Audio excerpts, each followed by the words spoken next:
Buenos días, estimados estudiantes. Espero se encuentren bien de salud. Muchas gracias por conectarse. Estamos en la semana, a ver qué me dicen. Ay, no sé. Sí, el profesor ya había terminado.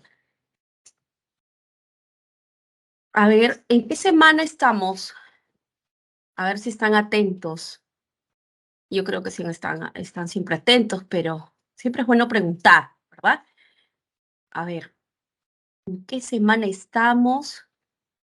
Y si han tenido tiempo de hacer una pequeña revisión de lo que tenemos hoy. 15, excelente, muchas gracias, sí, así es, 15, semana 15.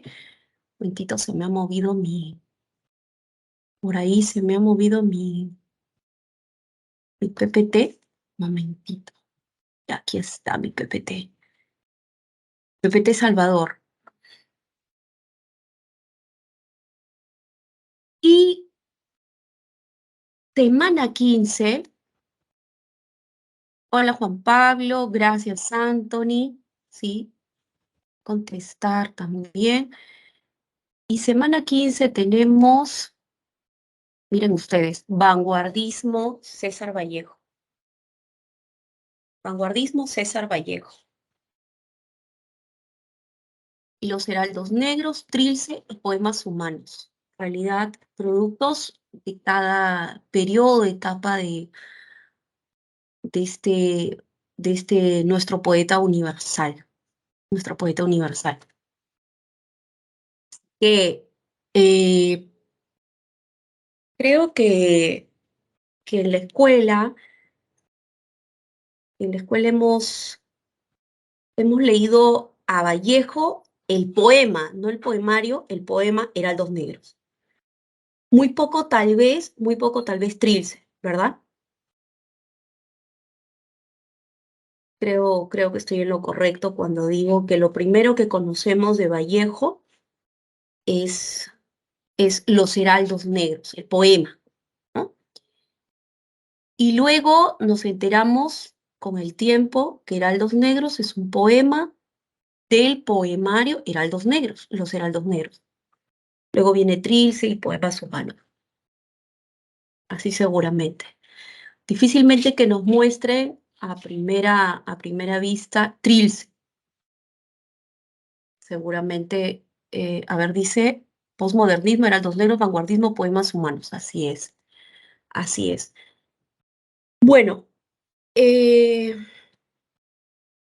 lo primero decirles para aquellos que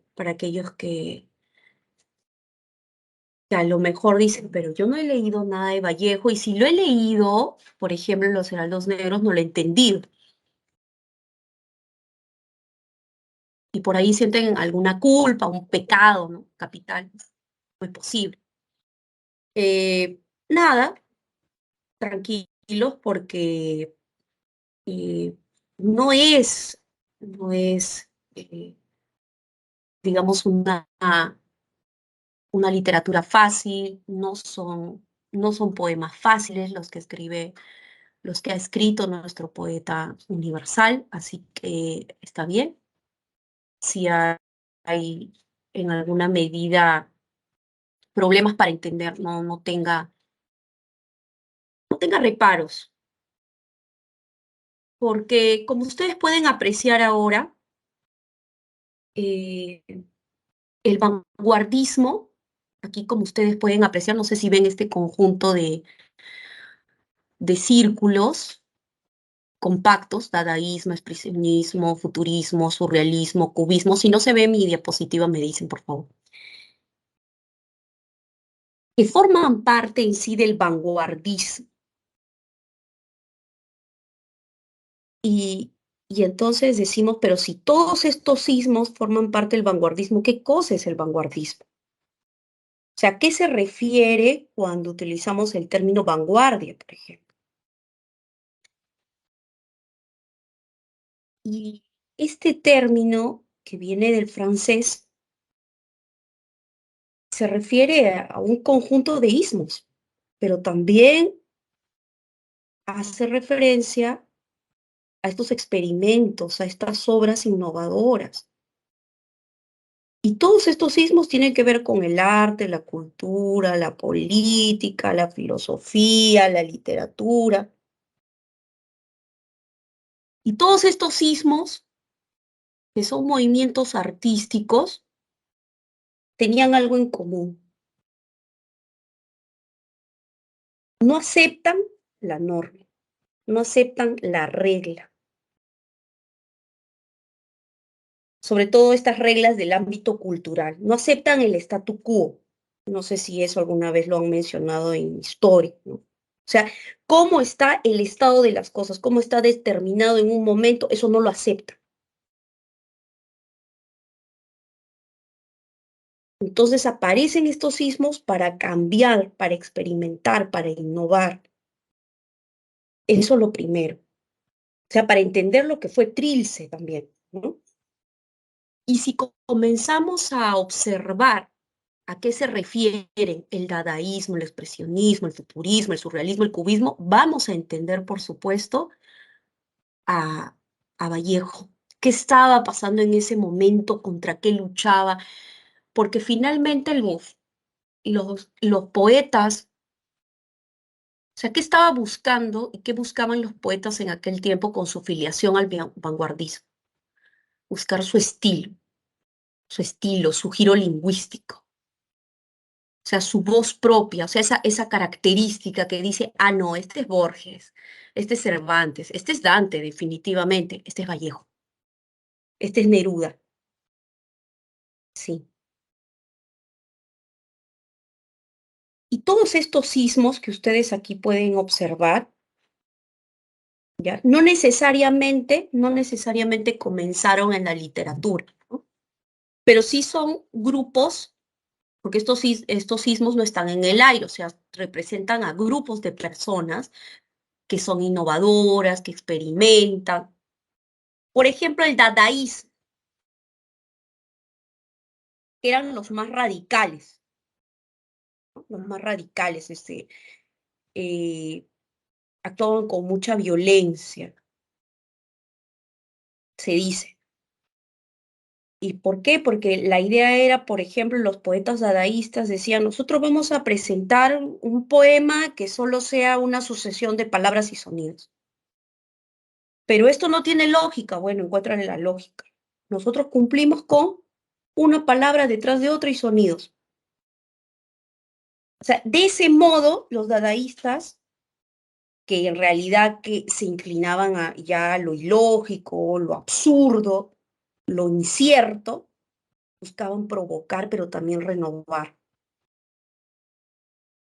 O sea, tienes que hacer ruido, pues, y los dadaístas eran de hacer ruido, hacían ruido.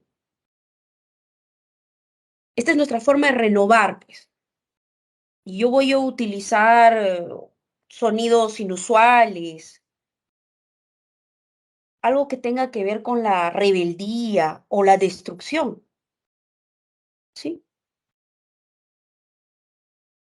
No sé si por ahí, porque comenzó de esta forma, no sé si alguna vez han escuchado de este pintor Salvador Dalí, dadaísta,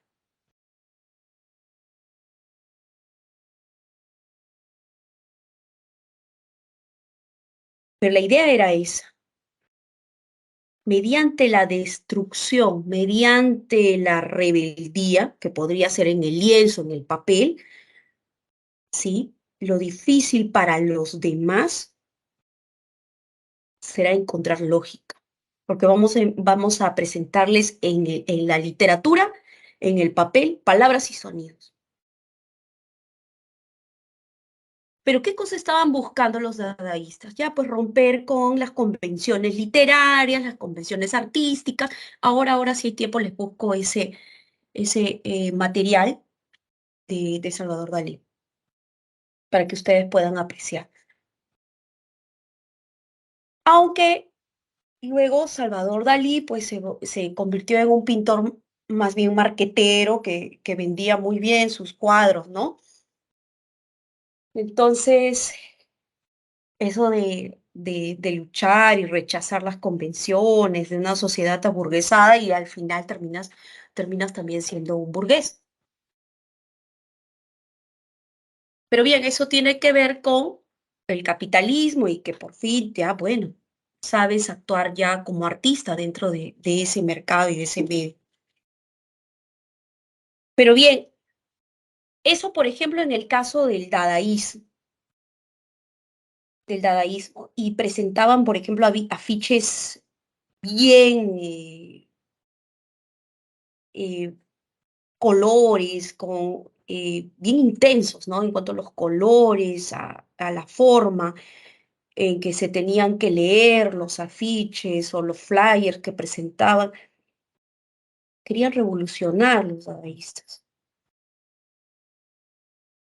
Luego, miren ustedes el surrealismo, ¿no? El surrealismo. Vamos en orden, expresionismo, el expresionismo, que también era parte del vanguardismo. Seguramente en pintura sí han visto, porque en realidad el expresionismo, expresionismo, es una corriente pictórica. Y pertenece también a la vanguardia porque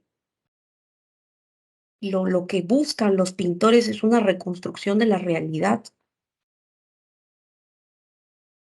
Y tienen lo que yo digo en la cabeza, una mezcla de artes plásticas, de música y la angustia y las novelas. Y lo que hace el expresionismo en sus pinturas es expresar eso, el miedo, las fobias. Yo digo las fobias y también las filias, ¿no? ¿Pero de quién? Del ser humano. Y si tú vas a expresar en pintura, mira cómo estás contra lo anterior en el modelo, porque el modelo anterior te dice lo bello, ¿no? Estéticamente bello. Recuerden, el cisne, ¿no? El cisne, el carrusel, las hadas, ¿sí? Todo lo bello. Pero vamos a ver si es bello expresar una fobia. ¿Mm? Entonces, ¿la técnica me sirve? No. O sea, te vas contra las viejas ideas. ¿Y qué le estás diciendo a los pintores anteriores y a todas las convenciones? En el caso del expresionismo. O sea, lo exterior, lo que acabas de pintar, lo exterior no es lo verdadero. No es lo verdadero. Lo interior. Si tú percibes lo interior, intuyes lo interior, allí produces algo nuevo. Eso básicamente.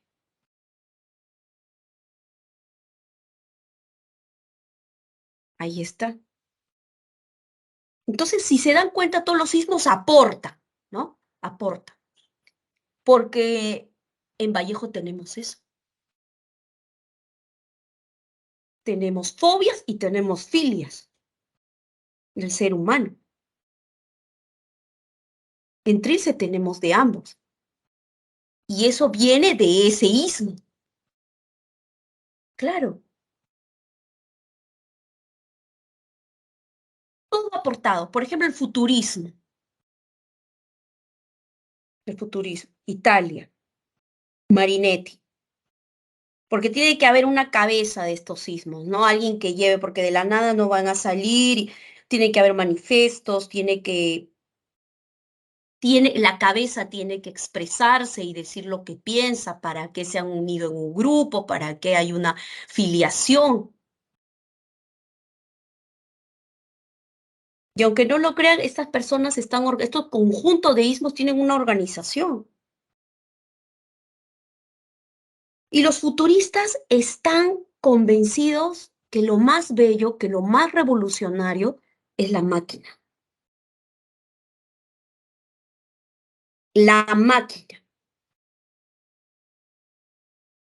Entonces, si tú tomas como modelo de belleza, de construcción y como nuevo mito a la máquina, estás rompiendo con la tradición anterior, con los signos, con las convenciones, sobre todo de la historia del arte.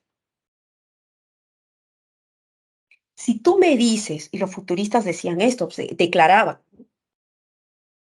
ya los elementos principales de la poesía no son los anteriores,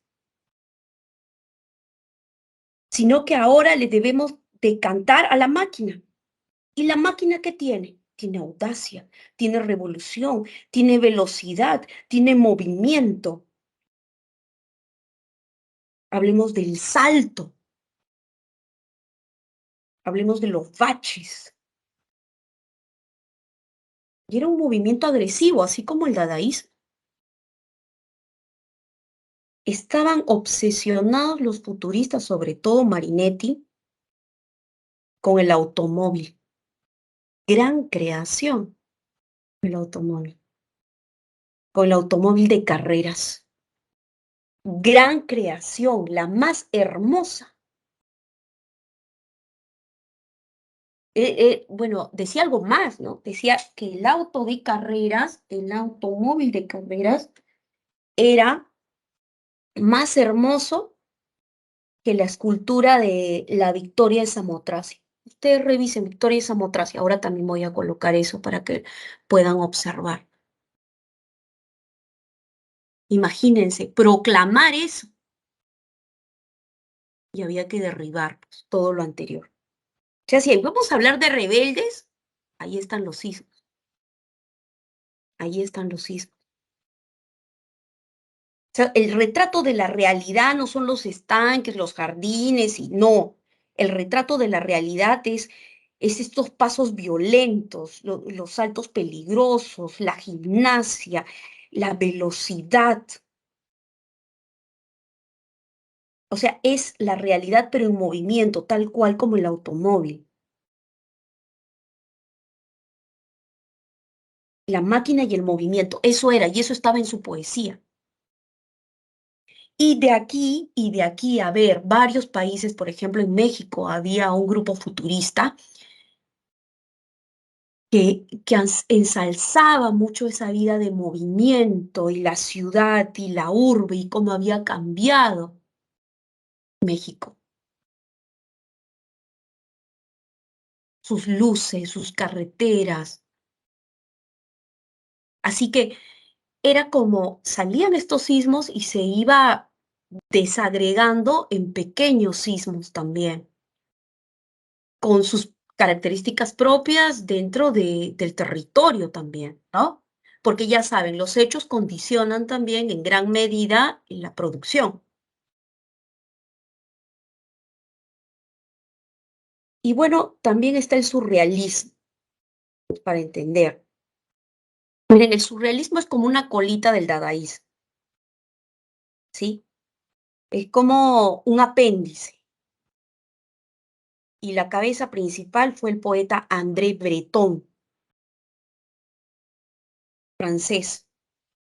Pero ¿qué pasa? Todo este grupo de personas que tienen como jefe a André Breton leen al señor Freud.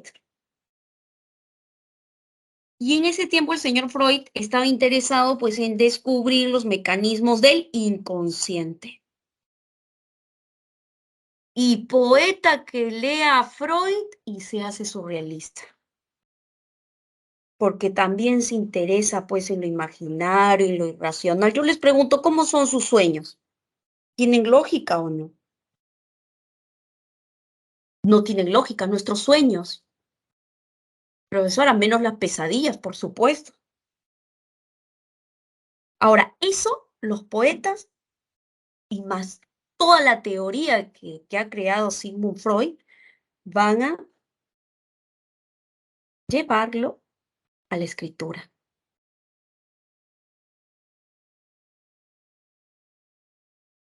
Y van a tener que utilizar metáforas díscolas, metáforas eh, a veces también absurdas, porque eso es lo que se experimenta en el sueño.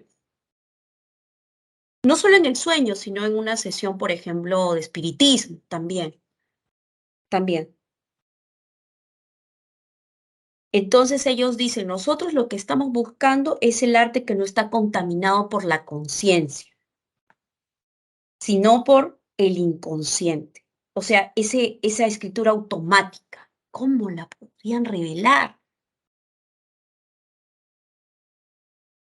Y si tú vas a crear ese tipo de escritura, también tienes que crear a un hombre nuevo. Es un hombre nuevo que va a transitar por ese medio, ¿no? Y en esa medida lo que haces también es, de alguna forma, destruir, pues, al poeta sentimental. Si tú vas señalando mundos imaginarios, oníricos, del sueño, del espiritismo, en realidad lo que haces es transitar, transitar por un nuevo paraje, porque lo has construido. Entonces, realmente tampoco no te escapabas de la conciencia. Pero los surrealistas buscaban allí, ¿no? Escarbaban en esos sueños recónditos del inconsciente. ¿Qué más? Y el cubismo.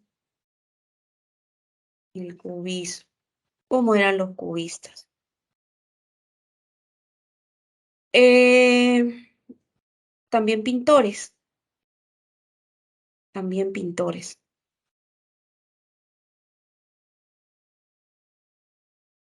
No sé si, aparte de Salvador Dalí, han escuchado hablar de Pablo Picasso,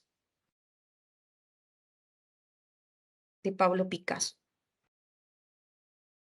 No sé si por ahí alguna vez o en una revista. Ahora, Pablo Picasso español, pero el cubismo nace en Francia. Ahora, ¿por qué es tan importante el cubismo? Porque en el caso de la pintura, en el caso de la pintura, utiliza figuras geométricas. ¿Por qué? Porque lo que se buscaba en el caso de la pintura, a través de las figuras geométricas, era construir una realidad distinta a lo que mandaban los cánones, que era cuidado con la línea, el punto, ¿no? Dentro de la pintura. Y como están inspirados en el movimiento, porque eso es todo, dadaísmo, expresionismo, futurismo, surrealismo, cubismo, movimiento, movimiento, y sobre si es salvaje, mejor. Pablo Picasso dice, figuras geométricas.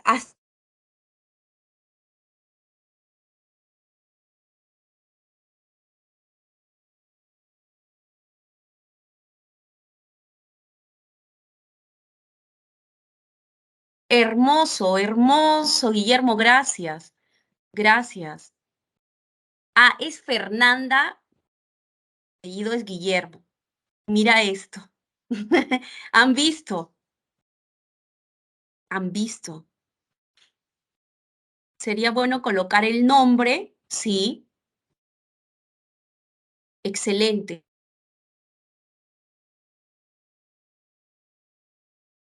Pero cómo hacemos que el cubismo llegue al papel, ¿no? ¿Qué hacen los poetas? Porque ya, perfecto. Si revisamos lo de Picasso, vamos a ver figuras geométricas incluso en los retratos. Interesante. Y en la poesía, los caligramas, en la poesía los caligramas, revisen los caligramas, hermosos caligramas, sobre todo de Apollinaire.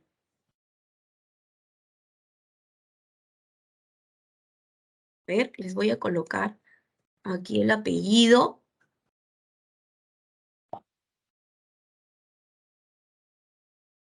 Ya, sí, ahí sí está escrito.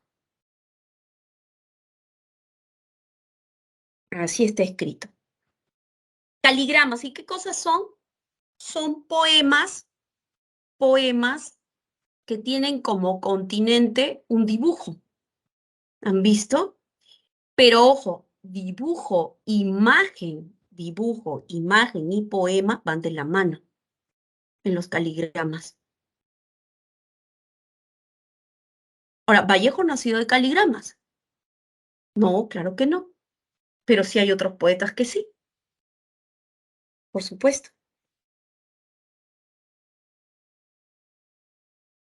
Ahora entendemos esta actitud iconoclasta del vanguardista. Ahora entendemos. Ahí está César Moro, un poeta sumamente surrealista, con tus venas de arco de violín. Eso es ilógico. Con tus dedos de orquesta. Eso es de onírico. Con tus uñas para abrir las entrañas del mundo. ¿Qué es eso? Y vaticinar la pérdida del mundo. Imágenes totalmente ilógicas. Con tus uñas para abrir las entrañas del mundo. Y ya lo saben, todos estos señores pertenecientes a los ismos rechazan las convenciones del siglo XIX, alejamiento del realismo decimonónico, siglo XIX. Experimentan con el lenguaje, allí está Vallejo. ¿Qué se llama cuando erizamos? Se llama lo mismo que padece, nombre, nombre, nombre, y con mayúscula la E al final. El mundo tiene nuevos descubrimientos, por lo tanto, también cambia el léxico.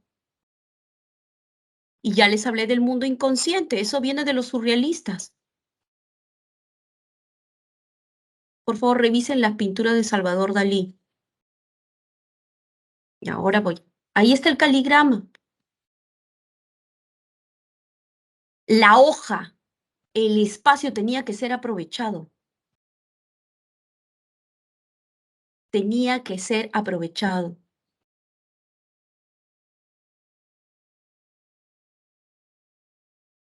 Y el verso libre, porque son rebeldes, deconstruyen y son conscientes que viven en una sociedad que está en progreso, que está en cambio. Ya no me sirve el cisne y el azul. Eso es la vanguardia. Ahora la luna está al lado de los coches de alquiler. Ahora la luna está de compras. Así, miren allá arriba, Reclam. Hoy la luna está de compras. Parece una sucesión. ¿Eso qué pasa en el cine? Esto y todo lo que les dije aquí, sí, eso es de Vallejo, eso es lo que he aprendido. Y aquí está, este señor Carlos Oquendo de Amat, 5 metros de poemas, influenciado por el cine, yo diría encantado por el cine, por las imágenes. Ahí está, Martín Adán, César Moro, la tortuga ecuestre. ¿Ustedes se imaginan una tortuga ecuestre? El sueño, onírico, Emilio Adolfo Westphalen. Y el más grande, Vallejo. No se olviden entonces los sismos, ¿ya? Porque vamos a ir viendo con Vallejo esto. Miren, ya les dije que los grandes poetas tienen periodos, tienen periodos importantes. Ah, pero estos periodos no es de inicio, desarrollo y debacle. No, no, no, no, no. No.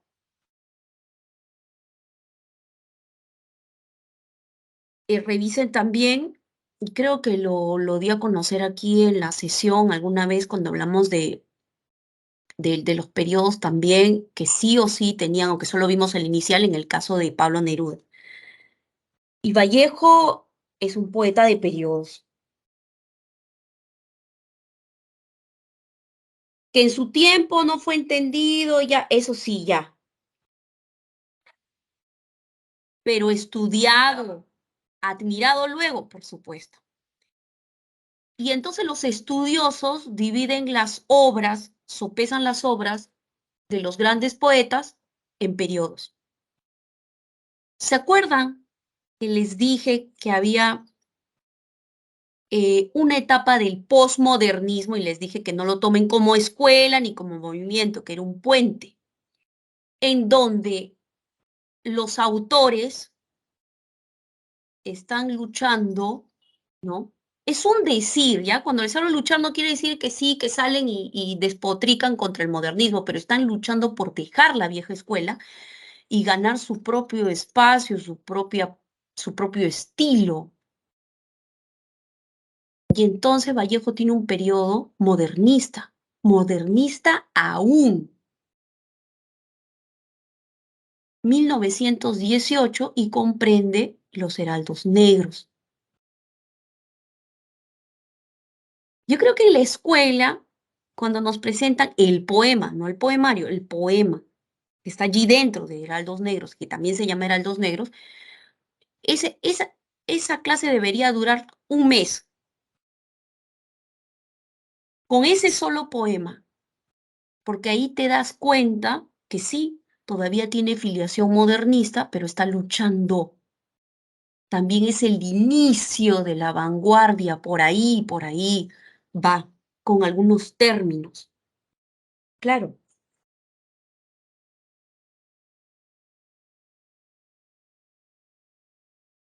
Y claro, y no les digo nada sobre Vallejo porque Vallejo es nuestro poeta universal, por esos tres periodos, por esos tres periodos. Ya. Entonces, en este primer periodo, que es el comienzo, ¿no? La búsqueda de que cómo me voy a diferenciar ahora de los demás vanguardistas. Y lo hizo tan bien, ¿no? Pero este es el comienzo. Yo me imagino a Vallejo buscando hacer la diferencia, como les dije una vez, con ejemplos muy groseros tal vez. Cuando les dije, en mi barrio hay 5 chifas y abres un chifa, entonces, ¿qué vas a hacer de diferente?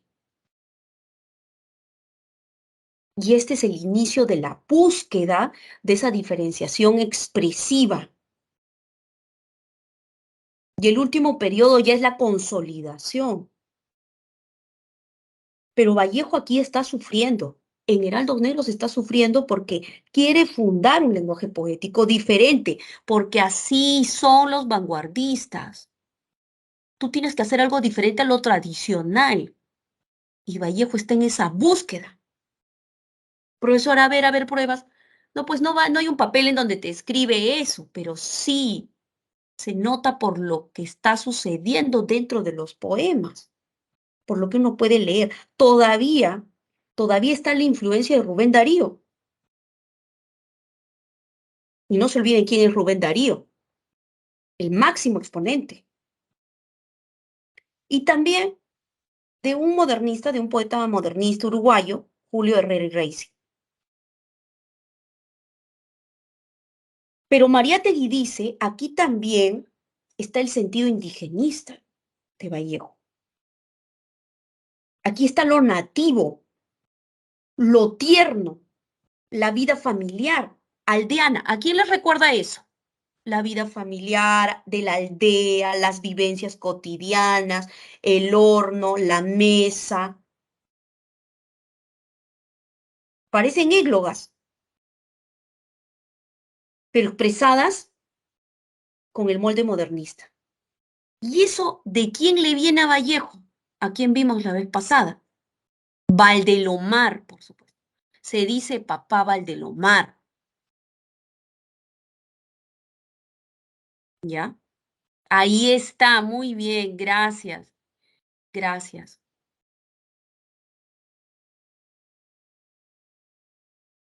Eso le viene de Valdelomar. Gracias, Valdelomar, porque yo les dije que Valdelomar es el momento tierno en la literatura. Y también Valdelomar iba contra, porque así eran los colónidos, iban contra los críticos del momento. Esa mirada aristocrática, modernista.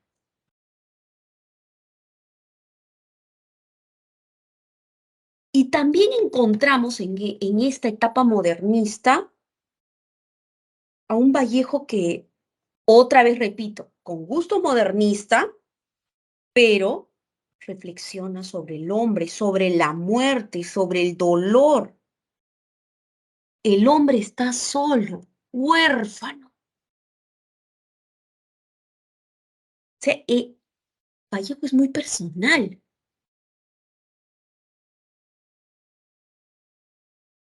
O sea, es como que ya voy a hacer algo distinto, ¿ya? Y me recuerda, ojo, me recuerda en algún momento, es como, ¿y quién es este señora, Becker? Y cree que está hablando de sus sentimientos. Oye, qué sinvergüenza, así no se dice, ¿no? Y sale él y dice tú y yo, y tú eres poesía, y tú me dejaste, y eres una mujer. ¡Ey! ¿Qué le pasa a este señor? Se salió del carril. Lo mismo hace Vallejo. Vallejo habla de manera impúdica del dolor, de su dolor. Se cuestiona, se pregunta sobre la muerte y sobre el dolor. Creo que Los Heraldos Negros es el único poema que te habla de manera impúdica del dolor, de la naturaleza del dolor. No existe otro poema, y que lo saquen en este instante, no existe otro poema que te hable de la naturaleza del dolor. ¿Qué es el dolor? Yo no sé. Yo no sé, pero pega tanto y pega tan fuerte. Y no lo sé. O sea, es un dolor que lo puedes utilizar para cualquier tipo de hecho.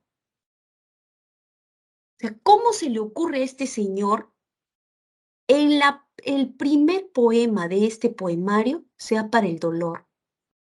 Y díganme, ¿quién no ha sentido dolor? Es como yo voy a crear un poemario y mi primer poema, hablemos del tráfico de Lima. Ah, todos han sentido el tráfico, por supuesto. Comienzas con un hecho cotidiano, el dolor. Y vaya que sí hemos sentido dolor alguna vez, de cualquier tipo. Y ahí está. Eso es Los Heraldos Negros, el dolor. O sea, es radical, se desnuda completamente. Ese es el primer poema. Si lo lees y te das cuenta, te sacude. Ahora, Miguel de Unamuno, ¿sabe, no? Escritor español, se burló de ese poema. ¿Cómo va a ingresar lo doméstico, lo cotidiano? Se burló de Vallejo, dijo, horno, pan, ¿qué es eso, Vallejo? ¿Qué pasa? Se burló. Esa era una mirada que estaba cuestionando la exhibición de los sentimientos, porque lo que hace es mostrar de manera descarada sus sentimientos. Luego pasamos a la etapa de vanguardia. Seguramente por aquí está vanguardia, vamos a vanguardia. Miren, ahí están Los Heraldos Negros. Entonces Miguel de Unamuno iba así, muy bien, muy bien. Y luego horno. ¿Cómo vas a insertar una palabra tan cotidiana? No es de la poesía horno. ¿Cómo es posible? Se burló, no entendía. Trilce. Ya esta es la etapa vanguardista. Ya, este es uno de los mayores libros de la poesía de la vanguardia y ustedes lo saben. Y nace en un contexto en que yo también tengo una hipótesis y no quisiera que ustedes se sientan, digamos, coaccionados a seguir mi hipótesis, pero yo digo, tiene que pasar algo en la vida de estos hombres que son unos genios, algo que los hunda, ¿no? Profundamente, para que ellos, como el ave fénix, salgan con este tipo de proezas. Le pasó a Dante cuando, cuando se fue al exilio, le pasó al pobre Cervantes y le pasó a Vallejo. Le pasó a Vallejo. O sea, es impresionante cómo ese tipo de cosas y fracasos, porque este poemario pues nace en ese contexto. O sea, Vallejo está perplejo. La muerte de su mamá, un amor que no pudo ser, un fracaso amoroso, no ser aceptado en la crítica limeña, haber estado en la cárcel, la muerte de Valdelomar. Son experiencias, quieras o no, inspiran, son sentimientos. Pero la idea es que Vallejo en Trilce es un poeta excluido, es un poeta excluido. Se desgarra en Trilce. Y es un humano que está preso, o sea, que estuvo preso y que está preso, metafóricamente. La sociedad no lo libera. La sociedad es el origen de que él sea un poeta desgarrado.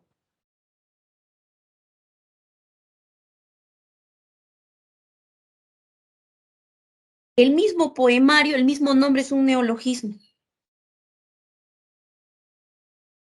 O sea, allí se juega con no solo con las imágenes, sino también con la ortografía.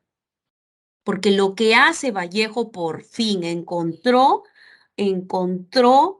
la forma de protestar.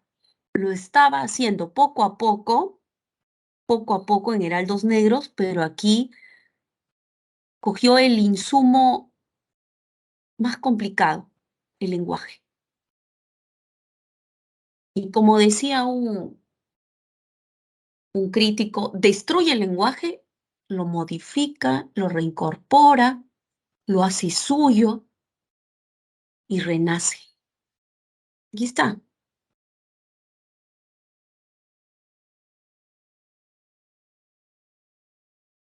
Y claro que el libro cae en el vacío, ¿no? En el vacío porque, a ver, la gente no estaba acostumbrada a este tipo de versos. Bomba aburrida del cuartel La Chica. ¿Del cuartel La Chica?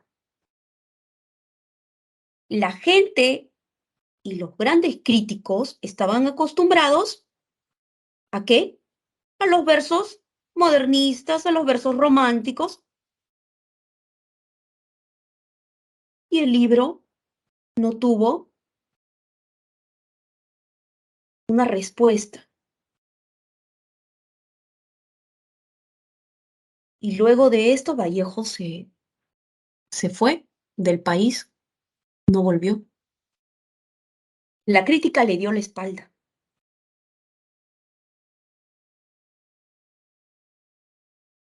O sea, la gente, los críticos decían que Trilce era un disparate. Piensa el presente, guárdame para mañana, mañana, mañana. El reposo caliente aún de ser. Y eso que hemos colocado aquí, algo que todavía gallos cancionan escarbando en vano. Gallos cancionan, no cantan, cancionan. O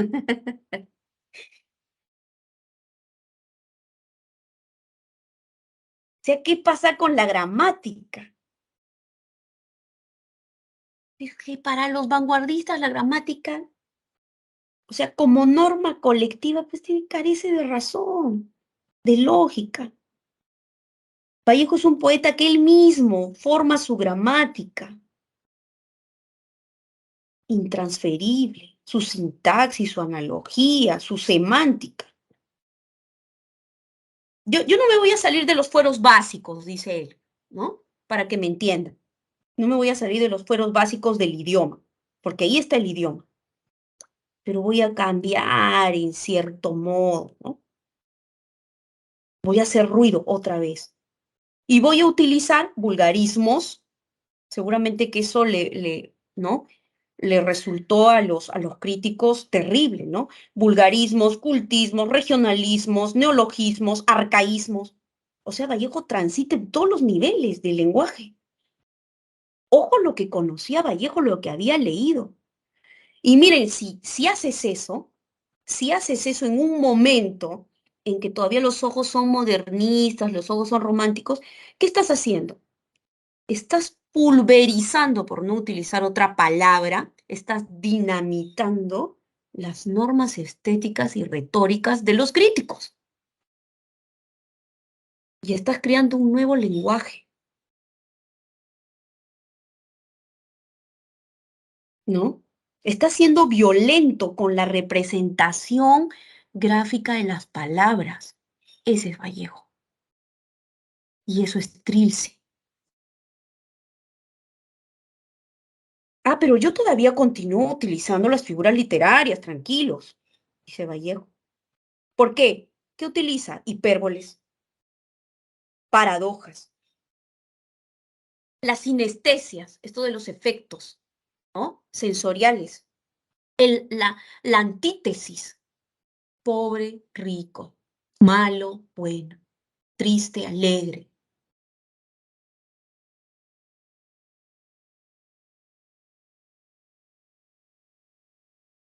Y está este periodo, también el tercer periodo ya de compromiso político.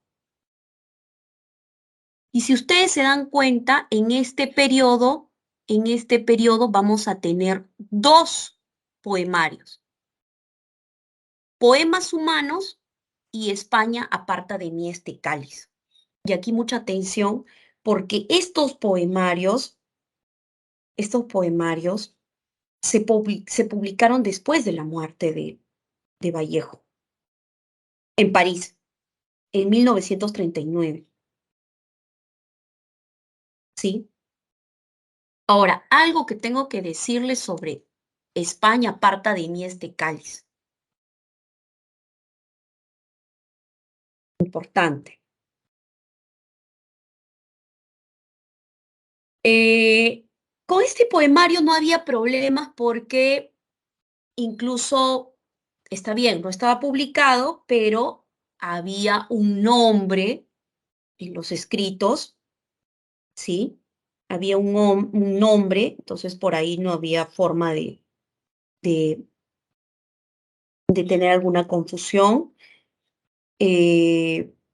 Y había sido escrito ya en los últimos meses de 1937. Y sí está encuadrado en un realismo socialista, tiene 15 poemas y el último poema, lleva el nombre del poemario.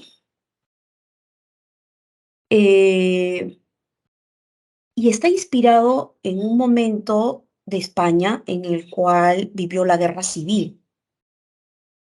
Y no sé si han tocado ese punto en historia, no lo sé, pero en ese momento, en 1936, España se desangraba. Y este poemario ya estaba organizado, ya estaba listo para entregarse,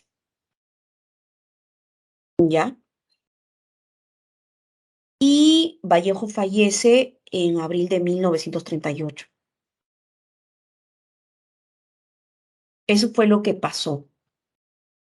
Ahora, ¿cuál es el poema más conocido de este poemario que se inspira en la Guerra Civil Española de 1936? Masa, poema 12, que me imagino que en el colegio hemos revisado y hasta lo han llevado a teatralizar. Y la gente decía, sí, Massa, Massa, que es un hombre que se está muriendo. No, Massa era la península, Massa era España. Y Massa, España, debía de resucitar, ¿sí? Sino que cuando uno es jovencito, pues no está, y además, y no tienes guía, lo lees como la solidaridad, que sí, que es parte, por supuesto, porque estamos siendo solidarios de un evento lamentable para España, pero ojo, no es un canto a la guerra, no es un canto a la batalla, no es un canto a las milicias. Cuidado, España aparta de mí este cáliz. Y luego está, y luego está Poemas Humanos. Ya con este poemario sí, lo que pasó fue que la viuda, Georgette Philippart, la viuda de Vallejo, se encargó incluso de colocar el título, ¿ya? También se usan oposiciones, los poemas son de tipo conversacional y hay un drama porque también Vallejo en Poemas Humanos habla del hambre, del cuerpo, hay un compromiso político.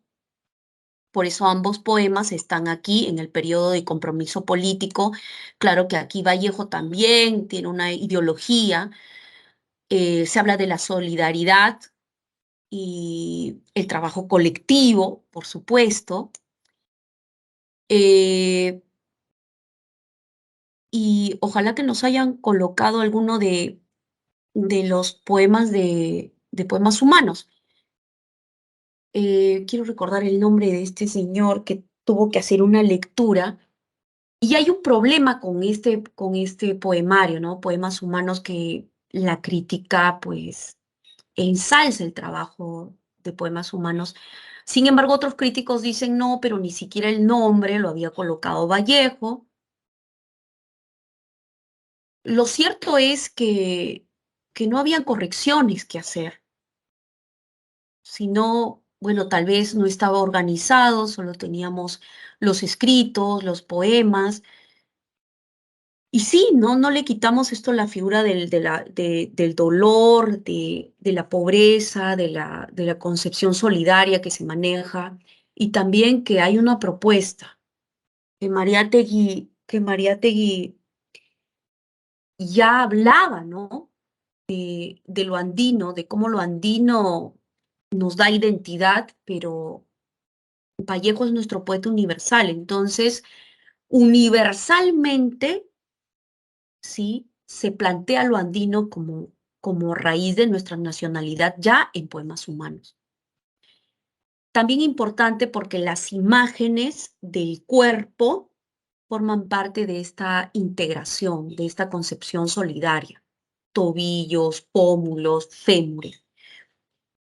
Aquí, por ejemplo. Miren, algo que no está aquí, les voy a decir, si ustedes revisan los poemas de Vallejo, ustedes se van a dar cuenta que en el estilo es muy sobrio, muy conciso. No es de utilizar, ¿sí? No es de utilizar muchos adjetivos. No es una poesía recargada con adornos, ¿sí? Y aquí, por ejemplo, podemos apreciar al poeta fragmentado. Y no es el sentimentalismo que se da a conocer, sino más bien a través de la fragmentación del cuerpo que se, que se puede expresar esta orfandad Dice, considerando en frío imparcialmente que el hombre es triste, tose y sin embargo se complace su pecho colorado, que lo único que hace es componerse de días, que es lóbrego, mamífero y se peina. Considerando que el hombre procede suavemente del trabajo y repercute jefe subordinado, jefe subordinado,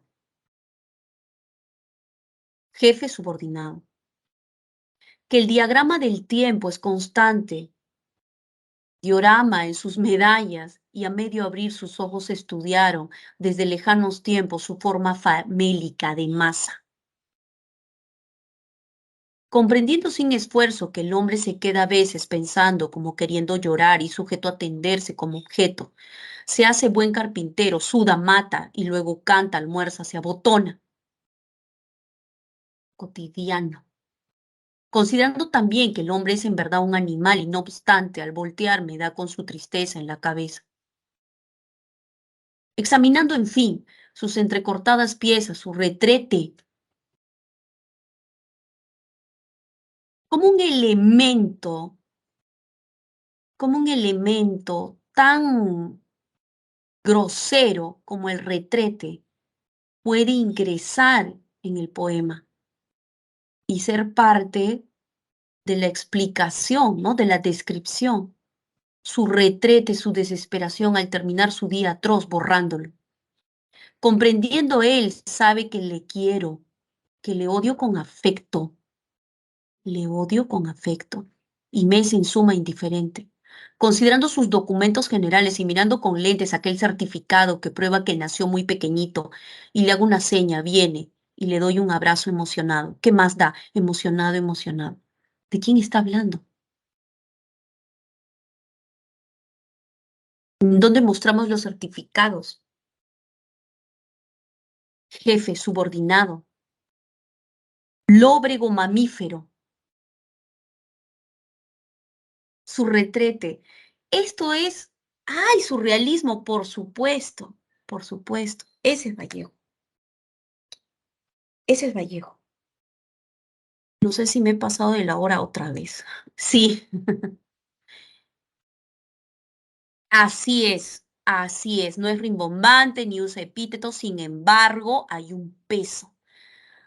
Así es el oxímoro, por supuesto. Dos términos irreconciliables que están allí presentes. Maldita ternura, por ejemplo. Por ejemplo, ¿sí? Muy bien, gracias. No les he puesto aquí. Sí, mañana vamos a tener seguramente preguntas sobre el cuestionario. Así que les agradezco, por favor, que hayan estado atentos. Y todavía hay tiempo de participar, por supuesto. Así que les agradezco un montón. Vayan a su receso. Mil disculpas. Sí, nos vemos en la siguiente sesión, ya 16. Ahí están las respuestas, por favor. Muchas gracias. Cuídense un montón. Cuídense. Nos vemos.